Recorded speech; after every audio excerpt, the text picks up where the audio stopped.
Bienvenidos a su programa Hablemos de Salud. Yo soy la doctora Jessica Álvarez y hoy contamos con la presencia del doctor Domingo Martínez. En breve sabremos mucho más sobre él.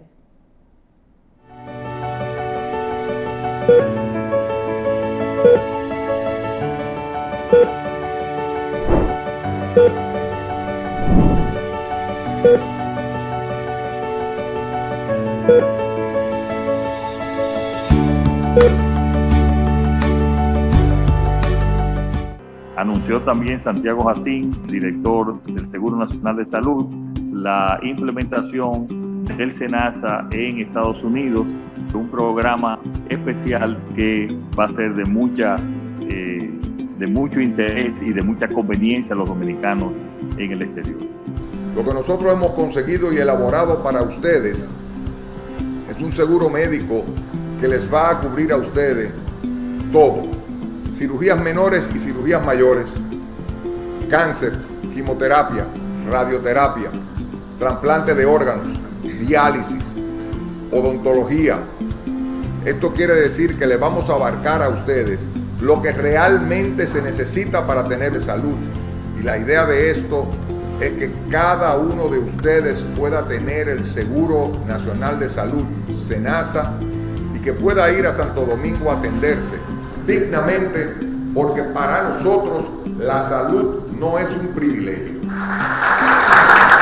El señor presidente y nuestro gabinete de salud estamos dándole el respaldo a ustedes para que entiendan que no van a necesitar de pedir favores.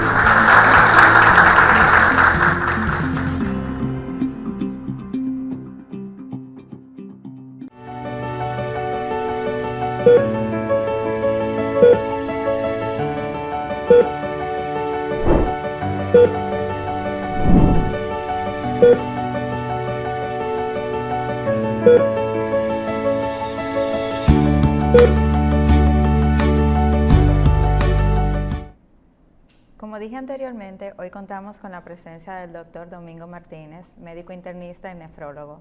Doctor, ¿cómo se encuentra el día de hoy? Muy bien, gracias a Dios, ¿verdad?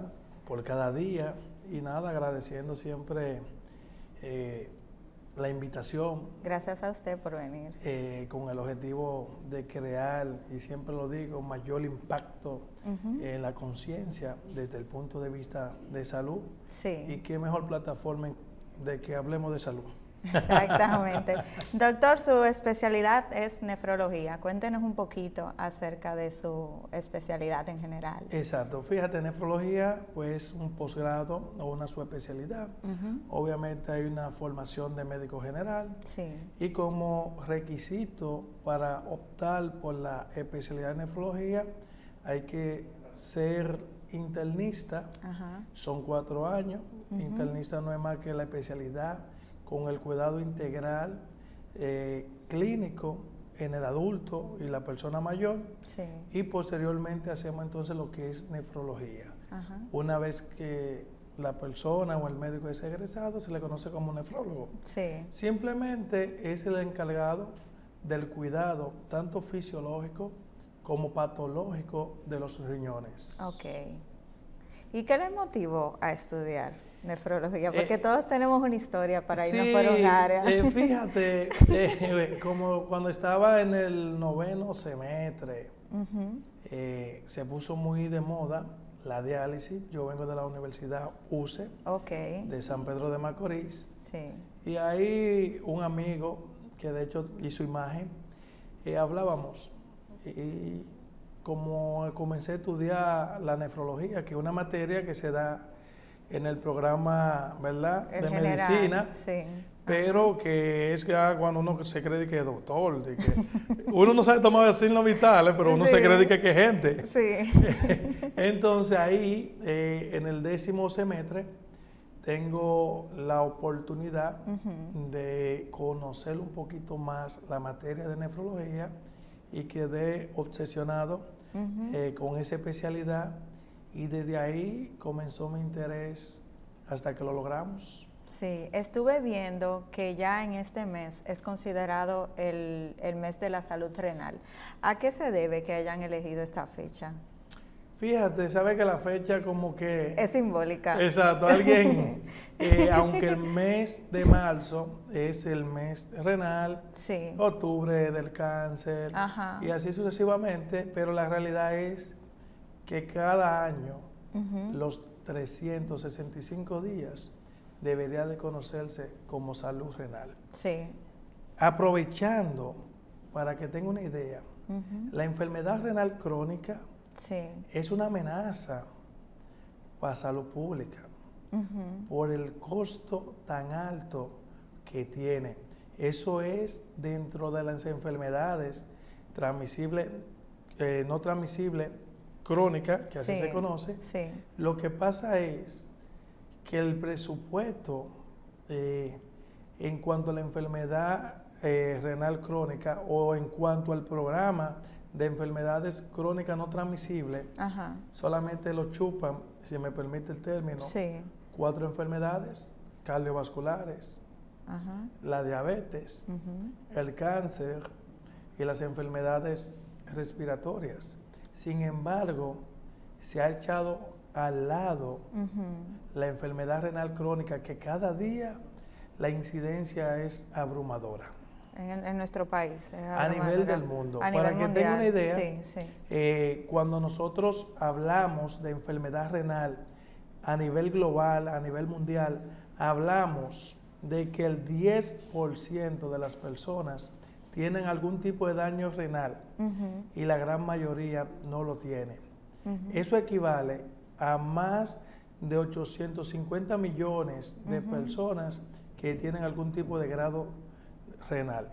Tanto así, Álvarez, que más de 2 millones de personas que sufren la enfermedad renal crónica terminal, que ahorita vamos a detallar un poquito, fallecen de forma prematura por no recibir un tratamiento a tiempo. Entiéndase, diálisis, medicamentos, un trasplante, un acceso vascular. O sea, de que estamos hablando que para el 2040 posiblemente la enfermedad renal crónica, si no ponemos un freno, se va a convertir en la quinta causa de muertes en todo el mundo. Es lo que se estima. Y de ahí es la importancia que cada vez que podemos crear conciencia, orientar, educar, hacerlo, porque la enfermedad renal crónica o la enfermedad renal es una enfermedad silente, no da síntomas, y regularmente cuando es diagnosticada es en un estadio o estadio avanzado. ¿Y cómo inicia un proceso renal? O sea, ¿cómo una persona se puede dar cuenta? Me imagino que si no tiene sintomatología, sí debe haber algún tipo de alerta. Fíjate, Álvarez, la enfermedad renal, obviamente, una persona normal. Sí, una persona normal, nace con 2 riñones. Sí. Hay personas que nacen con 3, 4 y otro que nace con solo riñón. Wow. Es cierto, lo vemos en la consulta a diario. Entonces, la enfermedad renal o una insuficiencia renal es cuando los riñones comienzan a presentar dificultad para cumplir su objetivo, que nuestros organismos tienen 7 funciones, que va de eliminar lo tóxico, que va del equilibrio. Imagínate si nosotros vemos agua, líquido, cerveza, y no hay ese equilibrio, pues fuéramos gorditos todos por líquido. Lleno de líquido. Entonces el riñón se encarga de estabilizar qué se quede y qué no. Como también tiene participación en lo que es la regulación de la hipertensión, pero también tiene participación en la activación de la vitamina D. No solamente eso, es productora de una hormona que se conoce como la eritropoyetina, para que se creen o se crea lo que son los procesos de la línea roja, como la hemoglobina, para que el paciente no tenga anemia. Entonces, la enfermedad renal crónica se dividen en dos, una aguda y una crónica. Hoy vamos a hablar quizá la crónica, pero la aguda, cuando se presentan, que regularmente se ven en personas que ingieren poca agua, o las personas que están hospitalizadas a nivel del mundo, 13 millones, y cuidado, son afectados por una insuficiencia renal aguda, tomando en cuenta que es el primer predictor para un futuro cercano desarrollar una enfermedad renal crónica. Pasamos a la enfermedad renal crónica.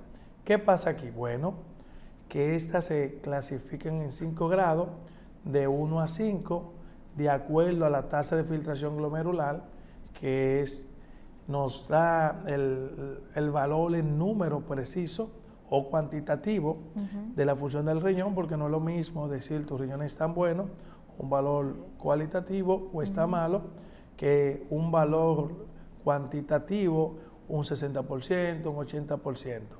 Entonces, se clasifican en 5 grados, siendo el grado 5 el grado terminal, donde las personas necesitan diálisis. ¿Cuándo aparecen los síntomas? Sí, eso le iba a preguntar. Los síntomas que son propios del riñón aparecen cuando se ha perdido más del 90% de la función renal. De ahí es la importancia que antes que los síntomas, conocer los antecedentes. Eso le iba a preguntar, ¿qué produce que un riñón deje de funcionar? La primera causa a nivel del mundo es la diabetes. La segunda causa, la hipertensión.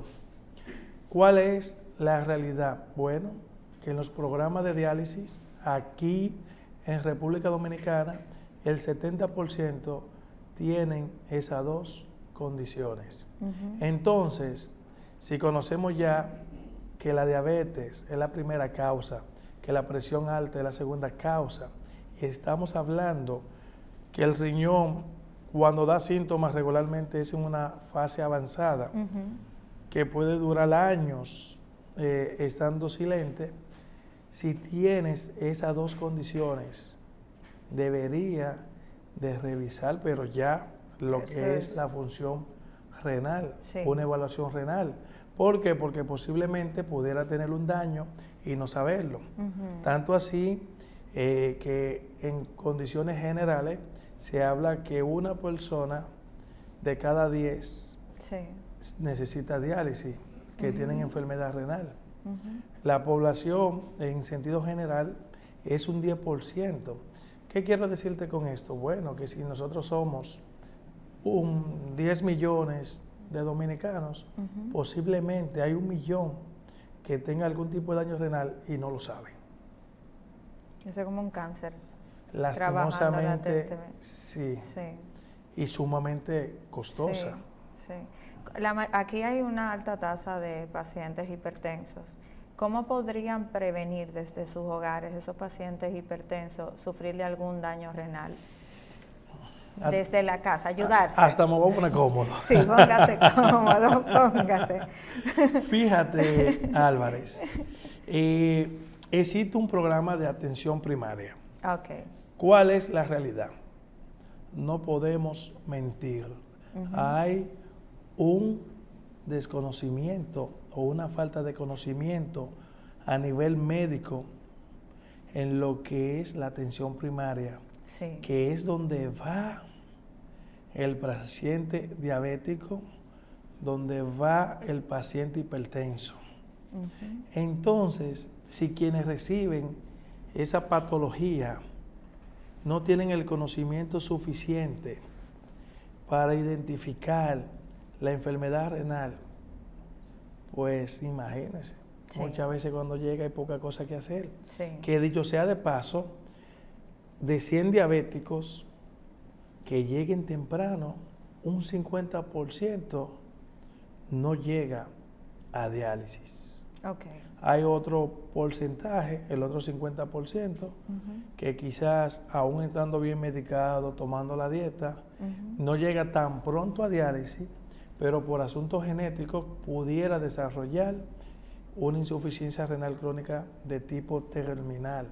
Porque ¿cuál es la función del nefrólogo? Bueno, una vez que usted es diagnosticado con una enfermedad renal, yo como nefrólogo tengo dos condiciones. Uno, tratar de recuperar el daño renal, y dos, si las condiciones no la permiten, enlentecer o frenar la enfermedad. Sí. Porque no es lo mismo tú entrar en un año al programa de diálisis que entrar 5 o 10 años después. Y, por ejemplo, me imagino que tienen que haber alguna sintomatología que uno como en particular se puede dar cuenta. Me refiero a estoy yendo poco al baño, puede ser ese tipo de alerta que pudieran ver. Sí, fíjate. Sí.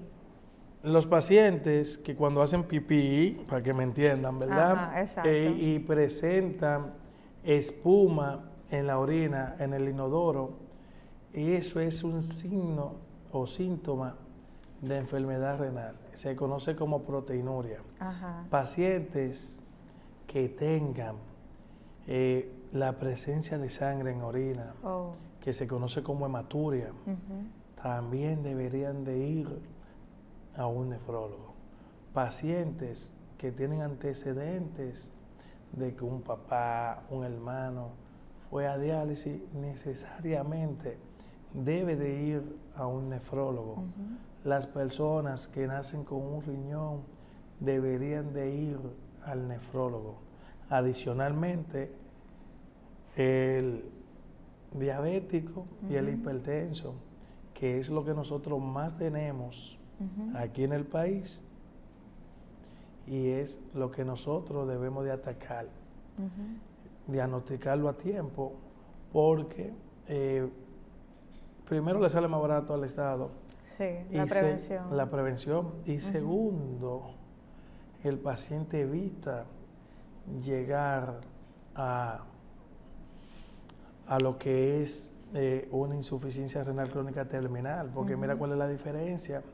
Cuando un paciente hace un infarto, el paciente se recupera, dura algunos días en la sala de la terapia de intensivo, y posiblemente a los 45 días, a los 2 meses, un buen reposo, si hay alguna dificultad con fisioterapia, ese paciente se incorpora a la sociedad. Sí. Y es un hombre o una mujer productiva. Sí. Contrario a los pacientes con enfermedades renales que cuando caen en diálisis, lastimosamente, dependiendo la modalidad que elija, la hemodiálisis es la que se da dentro del hospital, ese paciente necesita una dependencia de 3 diálisis a la semana. Wow. O sea, no hay forma alguna de mantenerse estable en un trabajo. Sí. La enfermedad es cara, es costosa, pero hay unos costos que nadie menciona, extradiálisis, que son fuera de la diálisis, que rondan entre 15,000 a 20,000 pesos, que muchas veces si el paciente no lo produce, pasa trabajo. Exacto. Porque lastimosamente la mayoría de los fármacos esenciales, la farmacia, la botica popular, así como se le dice, la farmacia del pueblo, muchas veces cuando llegan son muy pocas, escasea o duran un periodo de ausencia. Y ese paciente en diálisis necesita comprar antihipertensivo porque es hipertenso. Sí, claro. Necesita comprar insulina porque es diabético. Necesita vitamina, ácido fólico. Necesita comprar eritropoyetina porque el riñón no la está produciendo. Si tiene el calcio, el fósforo alto, necesita también comprar medicamentos para el fósforo. Sí. Si el calcio está alto, o sea, se dan unas situaciones que lastimosamente las personas que no tienen económicamente no pueden sustentar el tratamiento. Pasa trabajo. Sí. Vamos a ser sinceros, pasa y me imagino trabajo. que tienen que elegir entre o la diabetes y el riñón, pero o la hipertensión y el riñón. Lastimosamente. Sí. Pero a eso súmale que ese paciente tiene que pagar 2 taxis, uno para que lo busque y otro para que lo traiga. Porque queda incapacitado después de una diálisis para bueno, moverse. Muchas veces el turno, ¿sabe? Sin las complicaciones y la diálisis que son extra y que le dio una neumonía. Sí. Doctor, pero súmale eso a la comida. Sí, ya que usted está hablando del tema de diálisis, algunas personas no conocemos bien el término. ¿Podría explicar en qué consiste la diálisis? Sí. Es lo mejor que existe para el enfermo renal. Sí. Porque han querido satanizar la diálisis. Y la diálisis es una solución a tu problema renal. No es una complicación. Okay. Y cuando se habla de diálisis es cuando los riñones han dejado de funcionar. Dicho sea de paso, la enfermedad renal crónica es irreversible, o sea, lenta pero progresiva. Y por eso que el paciente, una vez que llega a diálisis o a una enfermedad terminal, tiene 3 opciones. De inicio, que alguien le done un riñón, un trasplante. 2, elegir la modalidad. Una vez se recomienda, dependiendo del tipo de paciente y los criterios que tenga, que es la hemodiálisis, que esa se da dentro del hospital, que algunas personas las prefieren, y está la diálisis peritoneal, que muchas veces a estudiantes y personas jóvenes les va muy bien. En pacientes que no sean hipertensos, diabéticos, ¿qué otras causas se puede encontrar de insuficiencia renal? ¿Puede ser alimenticia, estilo de vida, a lo mejor cuando uno utiliza medicamentos inadecuados, que no recetados? Porque me imagino que no solamente tiene una cartera de pacientes con problemas sistémicos, pueden haber pacientes sanos que no sepan que están dañando sus riñones. Fíjate, hay una parte genética, sobre todo la poliquitosis renal, que es una enfermedad hereditaria, que no es lo mismo que quiste renal, porque a veces a la gente le sale un quiste simple, que no tiene esa característica de formarse en cáncer, y la quieren confundir con poliquitosis renal, que son, como lo dice de muchos quistes en ambos riñones. De hecho, esa es la 4ª o la 3ª causa a nivel del mundo de pacientes en diálisis. Y está la que son la glomulopatía, que es donde está el glomérulo, que es el riñón, el filtro, que ahí pudiera ser por bacterias, por infecciones, por virus, que producen glomulopatía, y hay un grupo de personas que también nacen con defecto genético a nivel de riñón y desarrollan cualquier tipo de glomulopatía, que son muchísimas. ¿Qué se considera salud renal? O sea, ¿cómo tiene que estar funcionando mi riñón para yo decir estoy en salud renal? Fíjate, lo ideal es que existen marcadores renales que hablan de la depuración del riñón. Hay forma para saber si tus riñones están funcionando a un 100%. Cuando nosotros hablamos de salud renal buena, exacto, es que nuestros riñones son capaces de hacer sus funciones. Y una salud renal mala o enfermita, pues obviamente es cuando ya el riñón comienza a perder su función, está dejando de dejar de hacer algunas de las funciones. Porque la enfermedad renal crónica, regularmente cuando el paciente es diagnosticado, lo que sabemos es que ese paciente tiene más de 3 meses con esa enfermedad, hay daño estructural, hay alteración en los sedimentos urinarios, se escapan proteínas, y vemos que es lento pero progresivo, irreversible. O sea que no es como el hígado. Hay personas que le dan un tiro en el hígado, le mochan los cirujanos, ¿verdad? Sí. ¡Fua! Y agarran entonces ya en 5 o 6 años, el hígado le comienza a crecer. Se regenera. Totalmente de acuerdo. El riñón se parece mucho al cerebro, Sí. que las neuronas que se pierden no se pueden recuperar. Sí. Asimismo es porque recordemos que cada riñón contiene 1.200.000 filtros. Entonces, quizá en un año tú pierdas un 5%, un 10% de esos filtros, hasta que llegue un punto que haya colapsado Sí. todos los filtros, y ahí entonces comienzan a aparecer los síntomas. Pero la persona que se automedica, Sí. por ejemplo, aquí hay una alta tasa de personas que se una automedican. cultura Sí. de comprar, qué sé yo, diclofenac, por decir un nombre genérico para no ofender cualquier marca. Sí, claro. Y no es malo. El problema es el uso que se le da. Porque te quita el dolor, es verdad. Sí. Pero ¿qué precio tú pagas? Porque ¿cuál es la realidad? Álvarez, y yo le digo, ¿cuándo fue la última vez que usted se chequeó sus riñones? Nunca he ido a chequearme. Lastimosamente, y el Nunca problema he ido. tuyo no es económico. El problema tuyo no es de seguro. Que jamás me pasaría por la cabeza Exacto, que mi riñón pueda estar afectado. El problema tuyo no es que tú no conozcas cualquier centro. Sí, exacto. No, simplemente que, bueno, nunca te has preocupado, no hay esa cultura, no hay esa concientización. Sí. Y hasta que no mira, Álvarez, tú sabes que están dializando a fulano. ¿Cómo? Ajá. Pero él estaba bien. No, ¿dónde hay un nefrólogo?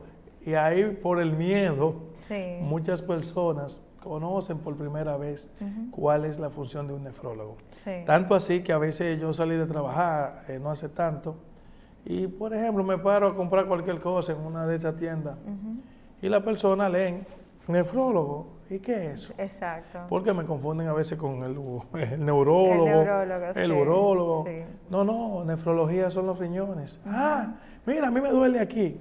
Que Sí. regularmente, ojo, los riñones solamente duelen en 3 condiciones. Ajá. Cuando hay piedras, Sí. cuando hay un tumor o un cáncer, o cuando hay una infección de vías urinarias Sí. bastante fuerte. ¿Una infección de vías urinarias puede provocar un daño renal? Claro que sí. Sí. Hemos tenido pacientes, sobre todo femeninas, porque acuérdate que lo normal sería que si le va a dar una infección a una persona, a una chica, que son las más vulnerables, Sí, claro. sea una vez al año. Ya 2 veces al año llama la atención Entiendo. y 3 veces al año es una cosa Hay que ir abrumadora. a chequearse su riñón. ¿Y cuál es la realidad? Bueno, donde lastimosamente hay descuido, no hay esa cultura de salud, la gente siente, se diagnostica, ¿verdad? Que tiene una infección de orina, Sí, se diagnostica. comienza a vender, a comprar todo lo que le dice el vecino. Vinagre blanco. Exacto, va a la farmacia, Sí. no se la saben tratar, mejora los síntomas, sin embargo no pueden evidenciar si la bacteria erradicó y se dan unas alturas en buen dominicano de medicamentos, de antibióticos, de antiinflamatorios, beben poca agua y nada, y mejora de que se sanó. 2 meses después van y hay algo que yo hago en mi consulta regularmente cuando tuve una persona, yo estoy aquí por una infección de orina, doctor, ¿qué usted ha bebido? Le digo yo, ¿con qué te la ha tratado? ¿Ha tomado algo? Doctor, yo he bebido de todo. Exacto, ese veces es cierto. Entonces, lastimosamente, esas infecciones recurrentes, persistentes, maltratadas, obviamente comienzan a crear fibrosis, tejido muerto a nivel renal. Sí. Y muchas veces la bacteria pasa el riñón y tienen acceso renal. Y un gran número de pacientes, lastimosamente, van a diálisis o quedan con una enfermedad crónica avanzada, no en diálisis, porque tú puedes tener una enfermedad renal sin necesidad de diálisis. Exacto. Ok. Otra pregunta, ya que mencionamos la palabra piedras en el riñón. explíquenos el término de piedra, porque yo me imagino un edificio dentro del riñón cuando Sí, hablan de eso. Yo me río, Álvarez, porque yo he hablado tanto de piedras en las redes que mi esposa me prohibió hablar de piedra. Pídale permiso a la esposa para hablar aquí, porque aquí necesitamos saberlo. Entonces me acordé de ella. Obviamente es bastante frecuente y así mismo es, como lo dice su nombre. Obviamente el nombre científico se le conoce como litiasis renal, Sí. pero por su morfología, su característica, que son parecidas a la piedra, se le da el nombre como genérico, el nombre popular, piedras. Se forman de 4 tipos por infecciones recurrentes. Eso conlleva al desarrollo de piedras. Okay. Existe también oxalato de calcio, que es la más frecuente, por ácido úrico y fósforo. Okay. Pero la causa número 1 de piedras en este país y a nivel del mundo es la mala alimentación acompañada de una falta de cultura, de una buena hidratación. Okay. Porque recordemos que las piedras se forman de lo que uno come. De lo que uno consume. Hay otro factor, que es un factor genético, que las personas se le conocen como productora de cálculos. Sin embargo, la causa principal, más que comer calcio y eso, es el consumo elevado de sal y las personas que consumen muchas proteínas, acompañado con una ingesta muy pobre de líquido. Eso se traduce casi siempre en arenilla, en un nichito, y luego se forma una piedra que puede ser visible por estudios de imágenes, una sonografía, tomografía, dependiendo, y obviamente, lastimosamente, este año hemos tenido 2 pacientes jóvenes que se han descuidado, que han faltado a la consulta y llegan, y cuando nosotros hacemos la rutina de análisis, le mandamos a hacer estudios especializados, vemos en esas 2 jóvenes que perdió la función completa de ese riñón afectado. Por la piedra. Por la piedra. Porque comienza con una hidronefrosis, que no es más que una dilatación. Se oye bonito, pero una dilatación, porque posiblemente en alguno de los espacios donde la tubería del riñón está la piedra, se produce una obstrucción. Y no funciona. Y no funciona. Luego de ahí, a corto plazo, algunos quizá un chin más, se produce una ectasia, que se va perdiendo entonces lo que es la función del riñón. Y tu orina, la creatinina te sale bien, porque el otro riñón, hay personas que viven con un solo riñón. Con un solo riñón, sí. Es más, los nefrólogos son la única especialidad capaz de suplir la necesidad de un órgano aún en ausencia de ella. Wow. Porque lo hacemos a través de la máquina de diálisis. Entonces, cuando van, pues lastimosamente mandamos el estudio especializado y vemos que esa paciente o ese paciente, su riñón izquierdo no sirve. Tiene un 0% que la función no da para nada. Y lo que se recomienda es que ese riñón sea extirpado, sea sacado, porque puede tener un acceso. Y ahí sí es verdad, generar una septicemia, una bacteria en todo el cuerpo y perderla hasta la vida. Entiendo. Bueno, doctor, este tema está súper interesante, pero ahora debemos ir a la pausa y en breve volvemos con su programa Hablemos de Salud.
Continuamos con su programa Hablemos de Salud con el doctor Domingo. Doctor, una pregunta. ¿Cómo se trata entonces la parte de las piedras en el riñón? ¿Cuál sería el tratamiento? Fíjate, depende de 3 factores. Sí. Primero, el tamaño. Ok. Porque si la piedra se forma y toma un tamaño mayor que por donde va a salir, Sí. para que me entiendan, Es imposible. es imposible. Sí. La localización de la piedra Ujú. y si tiene compromiso renal o no. Ok. Entonces, ¿qué hacemos? Bueno, hay un tratamiento conservador, Ujú. que son algunos medicamentos, dieta, una buena hidratación, y el paciente puede eliminar la piedra, Ujú. dependiendo del tamaño ya establecido. Ujú. Y entonces, cuando el tratamiento no se puede lograr con medidas conservadoras, Ujú. lo que hacemos es que nos auxiliamos de otras especialidades quirúrgicas Ujú. para buscar, ya sea por cirugía, por litotrisa, por Ujú. láser, que son métodos que, dependiendo de lo que el seguro le diga Al al paciente, sí. decidimos cuál de todo aplicarle. Ujú. O sea, de modo que puede ser tanto conservador como quirúrgico. Sí. Y láser. ¿Cómo un paciente podría identificar un dolor de los riñones? Porque a veces se confunden con dolor en la espalda, duré mucho tiempo sentado y de repente nunca le dan importancia al riñón. Sí, es cierto. Sí. Fíjate, hay diagnósticos diferenciales, Ujú. que son espasmos musculares, Ok. deviación de la columna, a veces un golpe, una fuerza, Ujú. y la presencia entonces de piedras. Ujú. Si supiera que hoy yo ingresé 4 pacientes, ya tú puedes saber, por piedras. Sí, sí, sí. Hoy fue el día del peñón, como digo yo. Sí, porque cuando da alcohólico nefrítico, Álvarez, Ujú. se compara, no sé porque yo nunca he parido, pero dice que es Que sí. un dolor de parto. Es verdad, dicen que es un dolor de parto. Las jóvenes no saben Dicho. porque ahora está de tendencia, ¿sabe? La cesárea y la Sí, cosa, sí. pero así lo comparan. Y he tenido la experiencia con personas que practican deporte, sobre todo baloncesto, Sí. que son una bestia, que yo tengo que mirar, dime, ¿cómo tú estás? Ujú. Y lo he visto cuando voy a la sala de urgencia, Ujú. doblado como una niña, con el dolor, porque en ese momento tienen un cólico nefrítico. Ujú. Obviamente no todos lo presentan, porque dependen de algunos factores. Sí. Pero ese cólico pulsante, doloroso, porque si está en la parte distal del riñón, son 2 riñones, Ujú, hay ujú. unos tubos que se conocen como uréteres, Sí. la vejiga y la uretra. Ujú. Entonces, cuando se encuentra la piedra dentro del riñón, el dolor es sordo, da muchas infecciones, de hecho, conlleva a los pacientes a consumir muchos antibióticos. Sí. Una vez que sale esa piedra, es la causa número 1 que lo lleva a urgencia. No hay forma de simularlo, un dolor pulsante, Sí, con sudoración, náusea, vómito. A muchos pacientes hay que medio sedarlo, sí, sí. porque entran en crisis, y ya cuando pasa la vejiga, Ujú. que ahí hay mucha probabilidad de que se pulse, Ujú. entonces el dolor es bajo vientre, cierta dificultad para orinar, Ujú. la sensación de seguir orinando, orinar no poder, pero ese dolor pulsante que se conoce como el cólico nefrítico, Sí. eso no tiene comparación. Ujú. Sin embargo, una hidratación adecuada disminuye El la dolor. frecuencia en dolores. Oh. Cuando un paciente sufre tiene problemas renales, ¿generalmente se afectan los 2 riñones o puede que se afecte uno solo y el otro funcione bien? Eso va a depender. Ajá. En el tema de las piedras, Sí. yo tuve un italiano hace como 1 año, mentira, antes de la pandemia, 2 años. Creo que fue el italiano del COVID que te atendió. No. 2 Y esa persona era un señor mayor, productor de piedra, fumador, con malos hábitos y mal paciente. Sin embargo, le descendió un cálculo que lo obstruyó el primer riñón. Sí. Y luego, bueno, hablamos con él, todo, pero es terco. Y luego descendió otro cálculo y tuvo una obstrucción bilateral en ambos riñones y obviamente una ausencia de orina que se conoce como anuria, que es una urgencia dialítica. Algunas personas disminuyen el volumen de orina al momento de la expulsación y ese paciente tuvo que ponerle un catéter, dializarlo porque subió azoado, potasio, taburémico, no pude orinar, un dolor, para llevarlo luego a sala de cirugía y hacer algunos procedimientos de un riñón para ver, y creo que así se logró, porque se perdió. Sacamos de diálisis, no sé si tú me ves, búscame.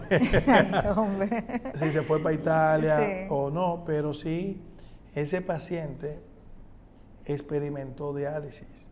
Sin embargo, cuando depende de la afección, porque si es un tiro, hay personas que hay que sacarle un riñón por un tiro, por un accidente, por una piedra, pero en sentido general, cuando es por la automedicación, cuando es por enfermedades sistémicas como hipertensión, presión, regularmente ambos riñones se van corrompiendo hasta que ambos pierdan la función. Hay casos que quizás un riñón se puede deteriorar más que el otro, pero sin embargo, como no da síntomas, el otro riñón es capaz de compensar la deficiencia del otro. Cuando el otro colapsa, ¡pam!, ahí llega esa pregunta, doctor, ¿son los dos riñones? Sí. Y lastimosamente son los dos, porque el otro no pudo con la carga de trabajo. Eso es en algunos casos, pero la gran mayoría, cuando nosotros hablamos de enfermedad renal crónica, hablamos de los 2 riñones. Eso es correcto. ¿Cómo es la calidad de vida de un paciente que sufre de insuficiencia renal? Depende de muchos factores. Sobre todo el factor psicológico, de cómo tú... Para mí es difícil. Esa es la parte que menos me gusta. Sí. Lo digo con mucha honestidad y mucha sinceridad. Sí. Siento tristeza y a la vez alegría. Tristeza porque no le deseo a nadie que si se puede evitar ir a diálisis lo haga, y un poquito de alegría porque le puedo ofrecer una terapia y aumentar la supervivencia en esos pacientes. Pero no es lo mismo dializarse para vivir que vivir para dializarse. Hay un factor psicológico, emocional, hay una reducción de actividades sociales, no puede comer todo lo que quiera, deben de permanecer en un programa vigilado por su nefrólogo, muchas veces no tienen familia, otras veces lo abandona la esposa, otras veces entran en impotencia, que eso les preocupa a los jóvenes. Sí, sí. Uno se ríe, pero es verdad. Pero es verdad. Entonces, de modo de que la calidad de vida en ellos, muchas veces cuando son débiles, afecta mucho. En mi caso siempre le damos soporte con psicología, eso le iba a preguntar, con psiquiatría, si es necesario. Pero por lo menos anteriormente las personas fallecían tempranas porque no había persona, bolsillo, que aguantara un tratamiento continuo de alto costo. Se le conoce como un barril sin fondo. Para que tenga una idea, el paciente estándar, sin las complicaciones, sin la comida, sin el pasaje, sin los medicamentos, sin la vitamina, le sale al Estado en 1.2 millones anual cada paciente. Cada paciente. ¿Y cómo está funcionando las ayudas de parte del gobierno para esas personas que no tienen? Fíjate, si supiera que no hace tanto, el ministro en el Congreso en Casa de Campo, que hacemos eventos científicos, anunció y aprobó 600 millones para el programa de diálisis desde el Estado, sí, claro, para garantizar un buen tratamiento, una buena diálisis. Que sea asequible Exactamente. a las personas que no pueden. Claro que sí. Sí. Me imagino que las enfermedades renales pueden afectar otros órganos.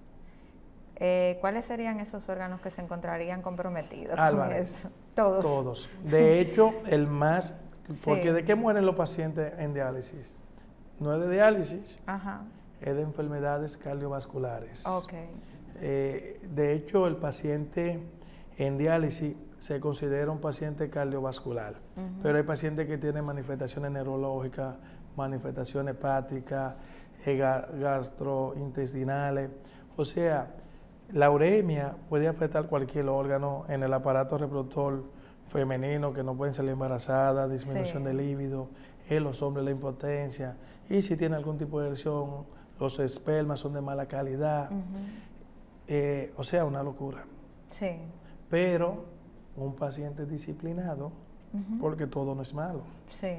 Un paciente disciplinado, un paciente que no falte a su diálisis, que tenga, que sea accesible a sus medicamentos y que tenga un factor de apoyo psicológico, puede vivir tranquilo, sin mucho estrés, con la diálisis, porque hay calidad de vida. Nosotros como nefrólogos tenemos dos objetivos: aumentar la supervivencia, porque una vez que el paciente necesita diálisis, si no se dializa, fallece en algún momento. Sí. Y dos, aumentar la calidad de vida con la máquina. Recordando que los riñones funcionan 7 días a la semana, 365 días al año, y que nosotros con 12 horas en la semana en el programa de hemodiálisis, por lo menos tratamos de darles a 12 horas que son fundamentales, y el paciente puede vivir tranquilo, con calidad de vida, porque la realidad es que hace falta programa de capacitación, ¿sabe? Y es penoso, debemos de aumentar el conocimiento en atención primaria. Sí. En los médicos, muchos. Médicos generales, Sí, me imagino. dos, tenemos que crear programas de conocimiento para el cuidador, porque las personas son diagnosticadas. Oye, son diagnosticadas, enfermedad renal crónica terminal, necesita diálisis. El paciente, lastimosamente, con la lucha de que si lo acepto o no. Pero el que es su cuidador no tiene ni idea de qué es lo que va a hacer. ¿Qué es lo que va a hacer con el paciente? Entonces necesitamos un programa que esa persona, mira, va a necesitar diálisis, usted con él van a coger clases, cómo se cuida. Porque le voy a decir una cosa, debemos de garantizarle a cada enfermo que conozca su enfermedad, porque si conoce su enfermedad, eso va a ayudar a que, a cualquier complicación, identificarla en el hogar. Totalmente de acuerdo, y por ende llega a tiempo. Pero, por ejemplo, comienzan con unos vómitos, con una dificultad respiratoria, y que cuando averiguo, ¿y qué pasó? No, se bebió un poquito de agua, y es un edema agudo de pulmón que muchas veces hay que volverlo a dializar. Y nosotros, los nefrólogos, tenemos que tratar al paciente, al familiar, educarlo, porque lastimosamente, hasta el momento, no hay un programa de educación sobre el enfermo y el cuidador. Hoy te menciono quizá la enfermedad renal crónica, pero los pacientes que su familiar le dio un ACV. Exacto, no saben qué hacer con el paciente. Exacto, pacientes que quedaron con dificultad, que no pueden caminar, que necesitan muchas veces hasta que le den una sonda. Pacientes que tuvieron un accidente, que duraron 30 días ingresados en una unidad de urgencia, ¿sabe? Y salen de ahí y están perdidos, no saben dónde ir. Y ahí es que viene muchas veces la llamada, hey doctor, perdóneme, mire, esto, lo otro. Y uno se pone en el zapato del otro y trata de ayudarlo con folletico, con charlas, pero debe de existir un programa de capacitación para el cuidador. O una campaña para que aprenda. Para que aprenda. Doctor, ahora mismo sabemos que tenemos muy frecuente la palabra COVID. ¿Hay alguna relación con el COVID y las enfermedades renales? Totalmente de acuerdo, claro. Aunque estamos como en una en temporada, pañales, ¿verdad? exacto. Estamos en pañales. Gracias a Dios. Sí. Pero obviamente no hay dudas que la COVID afecta aproximadamente un 30 a un 40% de las personas que presentan la enfermedad severa o grave o que son llevadas a cuidados intensivos. Sí. Recuérdate que el COVID tiene 3 presentaciones clínicas, que es leve, moderada y severa. Regularmente el leve se maneja de forma ambulatoria, el moderado a veces se ingresa, no necesariamente tiene que ser en cuidado intensivo. Ahí un 10, un 12% de los pacientes desarrollan enfermedad renal, y los pacientes que fueron llevados a UCI, un 80% regularmente de los pacientes que no tenían antecedentes renales, porque como hay muchos que no se cuidan, hay otros que sí se cuidan, que llevan su expediente, los que son más cosas, tiene su tablet, doctor, mira aquí. Tiene todos sus resultados digital. el día. Sí. Entonces, pues obviamente de ese 80%, de 100 que fueron, 80 presentaron daño renal y un 50% se dializaron. Y de los que quedaron sobrevivir en la unidad de UCI, un 50% de ahí fue egresado y a la vez incorporado a un programa de diálisis. De forma de que si a usted le dio COVID, hágase sus pruebas. Claro.